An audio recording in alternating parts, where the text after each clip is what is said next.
We've all encountered them at some point, those people who seem to thrive on making others feel small. Whether it's the passive-aggressive colleague, the controlling family member, or the friend who puts you down to elevate themselves, bullies come in all shapes and sizes. Today, I'm breaking down the proven strategies for handling bullies across different areas of your life, and the common mistakes that only make things worse. In today's video, I'll dig into the bully mindset, then identify what never works, then pivot to what to do in the workplace when you work with one, then shift to family bullies, and finally identify what experts say is the best way to navigate one. Let's get started. Part 1. Understanding the bully mindset. Before we dive into solutions, let's quickly understand what we're dealing with. Bullies, regardless of age or setting, operate from a position of insecurity. Their behavior is about control and power, not strength. The corporate executive who belittles you in meetings, the family member who uses guilt as currency, the friend who jokes at your expense, they're all reading from the same playbook. And your response determines whether that playbook works. Part 2. What never works with bullies. Let's start with what doesn't work, because these are the traps most of us fall into. First, appeasement is a losing strategy. Giving bullies what they want to keep the peace seems logical in the moment. You agree with their unreasonable criticism, you take on extra work, you laugh at their insulting jokes. But appeasement is like paying a ransom. It ensures future hostage situations. Each time you accommodate inappropriate behavior, you're training the bully that their tactics work. The boundary you don't set today will be harder to establish tomorrow. Second, emotional reactions feed the fire. When you respond with visible hurt, anger, or frustration, you're giving bullies exactly what they want, evidence of their impact on you. Arguments rarely work because they're not operating from a place of reason, they're seeking emotional fuel. Third, going it alone rarely succeeds. Whether at work or in social circles, isolation is a bully's best friend. When you try to handle everything privately, you're playing on their preferred battlefield. Part 3. Effective strategies for the workplace. In professional settings, bullies often hide behind authority or team dynamics. Here's what actually works. Document everything. Create a paper trail of problematic interactions. Save emails. Take notes after conversations and record dates and witnesses. This isn't about being petty. It's about having concrete evidence rather than competing narratives. Use the power of neutral questioning.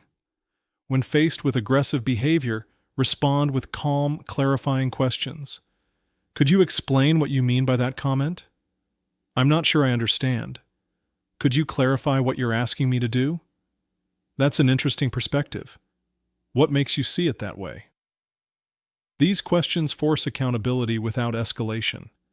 They work because they shine light on the behavior without giving the emotional reaction bullies crave. Strategic alliance building matters. Find allies who can validate your experience and potentially witness problematic behavior. This isn't about creating office drama. It's about ensuring you're not isolated and gaslit. When appropriate, elevate issues through proper channels. Most organizations have anti-bullying policies, but they require documentation and specific examples to be effective. Part 4. Handling family bullies.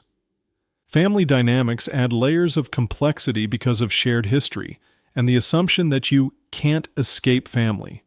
But you do have options. Establish and enforce clear boundaries. With family bullies, clarity is crucial. I won't participate in conversations where my choices are criticized. Then the key is consistency. When the boundary is crossed, you calmly disengage. Remember that you control your presence. If a family gathering turns toxic, having an exit strategy isn't rude. It's self-preservation. Rewrite the relationship script. Family bullies rely on established patterns. They know which buttons to push because they installed them. Changing your responses disrupts this dynamic. When they criticize, don't defend or explain.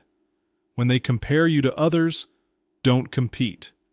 When they give unwanted advice, acknowledge without committing. A simple, "That's an interesting perspective," followed by a topic change can work wonders. Selective engagement is valid. You get to decide the terms of any relationship. Limited contact isn't giving up on family.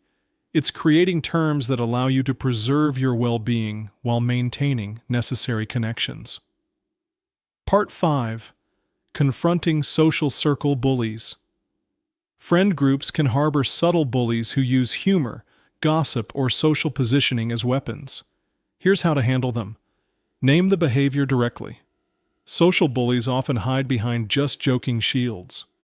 Calmly naming what's happening punctures this protection. "That comment felt more like a criticism than a joke." Or, "I've noticed you often bring up that story when we're in groups."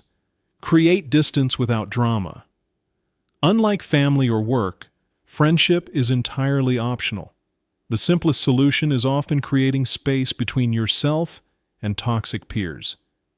This doesn't require a formal breaking up conversation, just a gradual reallocation of your time toward healthier relationships. Expand your social ecosystem. Having multiple social circles creates resilience. When your sense of belonging isn't tied to one group, a bully's threat of exclusion loses its power.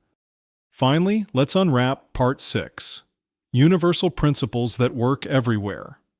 Regardless of context, these principles apply across the board. First, manage your own emotional response. This doesn't mean suppressing your feelings. It means processing them separately from your response to the bully. Taking a breath, using a mental pause button, or literally stepping away can create crucial distance between trigger and reaction. Second, recognize that acceptance is not agreement. Accepting that someone is behaving poorly doesn't mean you agree with their assessment or treatment of you. It simply means you're acknowledging reality, which gives you power to respond effectively rather than react emotionally. Third, elevate from reactive to strategic. Rather than responding to each incident in isolation, look for patterns and develop responses that address the underlying dynamic. The goal isn't to win individual exchanges, it's to change the relationship system. Finally, know when to walk away. Some bullies won't change because their behavior works for them. There comes a point where the healthiest response is to remove yourself from their sphere of influence, whether that means transferring departments, limiting family contact, or exiting toxic friendships. In summary, here's the truth about confronting bullies. The hardest truth about dealing with bullies is that there's no magic bullet. What works is a consistent, strategic approach that prioritizes your well-being over short-term conflict avoidance. Every time you respond with clarity rather than appeasement, with boundaries rather than accommodation, you're not just solving today's problem, you're recalibrating all your future interactions.